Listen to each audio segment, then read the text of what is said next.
Praise lord. August 28వ తేదీ 2024. ఈరోజు దేవుడు బలపరచు వాక్యము. నీ మాటను బట్టి నీతిమంతుడు అని తీర్పు నొందుదువు, నీ మాటను బట్టియే అపరాధివని తీర్పు నొందుదువు. మత్తయి రాసిన సువార్త 12వ అధ్యాయం 37వ వచనం. ప్రియమైనటువంటి దేవుని బిడ్డలారా, ఈ ఉదయకాల సమయంలో మన మాట తీరు ఎలాగుందో గమనించుకోవాలని దేవుని బైబిల్ గ్రంథం ద్వారా ఈ ఉదయకాల సమయంలో దేవుడు మనతో మాట్లాడుతూ ఉన్నాడు.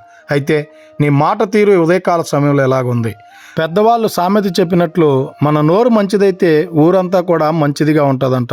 అయితే ఈ ఉదయకాల సమయంలో నీవు మంచి మాటలు గనక మాట్లాడినట్లయితే నువ్వు నీతిమంతుడిగా తీర్చబడతావు. అలాగనే నువ్వు చెడ్డ మాటలు గనక పలికినట్లయితే అనేక మందిని దూషణకరంగా అనేక రకాలైనటువంటి తప్పుడు మాటలు నువ్వు మాట్లాడినట్లయితే నువ్వు అపరాధిగా తీర్చబడేటువంటి వాడిగా ఉన్నావు. గనక ఇకనైనా మనము మంచి మాటలు పలికేటువంటి వారంగా ఉండాలని కోరుకుంటూ ఈ దిన వాక్యం ద్వారా దేవుడు బలపరచును గాక.